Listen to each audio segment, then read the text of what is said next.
Welcome back to the program. Well, Australia's digital skills shortage is costing Aussie businesses $9 million a day. According to new research from RMIT Online and Deloitte Access Economics, closing the gap would take an investment of more than $1 billion. Joining me now live is futurologist Professor Rocky Scopoliti. Thank you so much for joining us. Which industries in particular are being left behind because of this digital skills shortage? Well, the impact, Danica, is right across industry sectors. I'll give you some examples here. So if we just talk about sort of, the technology category in of itself, that's in the shortfall is in the order of 156,000. But then we have to look at things like clean energy. This enthusiasm and renaissance that we've got underway in renewable energy is showing that we've got a skills shortfall of 30,000 jobs, healthcare 50,000 workers, construction 123,000 workers, manufacturing, particularly in all of the advanced and new industries, 44,000 workers. So this is a crisis in terms of thinking about the decade ahead. Absolutely. Those figures are extraordinary. And as well, as I mentioned, about $9 million a day. That's what it's currently costing businesses. Not sustainable in the long run. I've got to ask, though, what is causing this shortage to begin with? Yeah, so often I hear leadership teams talk about their cultures in terms of not embracing change. But I question that, because if we look back at labour markets, particularly over the last 200 years, we can see that with every technological advancement, we have adapted and changed to it. And I think what's different here, Danica, is that it's the speed of change, which is what's making it manifest much more, aptly, I guess, with this fourth industrial revolution compared to times before in the past. So it's not the humanity's capacity to adapt that we should in fact be looking at. It's all of the systems and processes that are getting in the way of or holding back humanity's capacity to adapt and change. So on that then, what investment is needed to close that gap?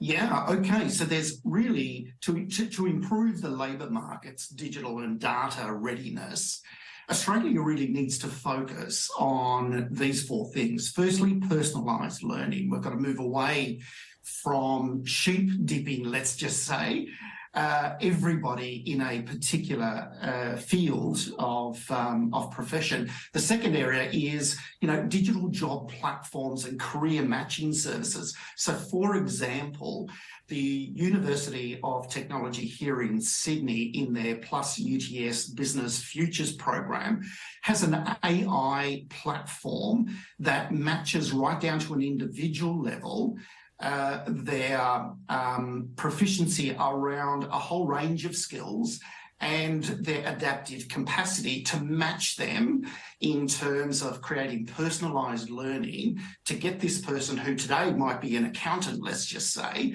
but wants to evolve to becoming a cyber and security analyst in the future. And so these are the things that I think are really going to be quite important. And, UTS has got some amazing case studies of organisations who are going down this path.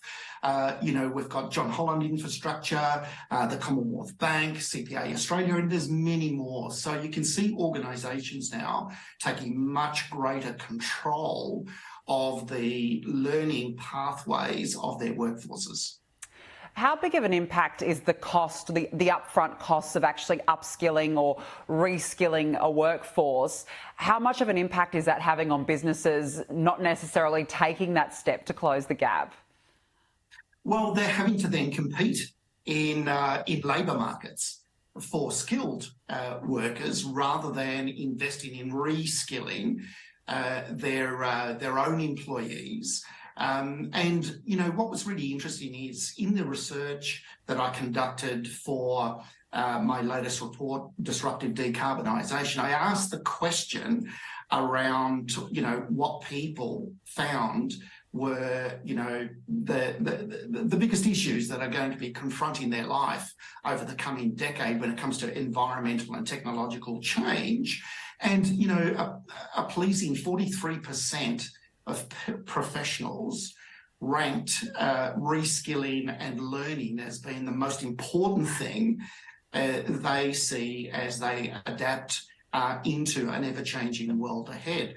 And so I think this is really important for organisations to take on board because, creating a learning pathway for an individual is not just about attracting employees, but it's also about retaining them as well. For example, this morning, I was just walking with a great friend of mine. She's only 23 years of age, so she's in the Gen Z area, and she shared with me the fact that her employer doesn't have a development plan in place for her. And so they've recruited her for a job today, which will inevitably be changed in the coming 2 or 3 years. And they're just not prepared to invest in learning to evolve her in the organisation over time. And I think that's going to be the real big issue. Yeah, absolutely. Look, just finally, how does Australia compare to the rest of the world when it comes to this skills crisis? Well, Australia, I guess, like the United States, Japan, Canada, and Europe, we face a crisis in relation to the proportion of working age people, and the OECD uses a measure that is the proportion of working age people defined between the years of 24 to 65 relative to those that are 65 plus. And what we can see in Australia and those other countries is that our profile out to 2050, we're in decline. So we are declining from approximately 3.5 working age people to support every retiring person down to about 2.3. And so we've got to find more clever ways to be able to improve our productivity and the efficiency of our labour and human capital markets. Absolutely. It's such an important discussion as Australia looks to the future. Professor Rocky Scopoliti, good to speak with you. Thank you so much for joining us. Pleasure.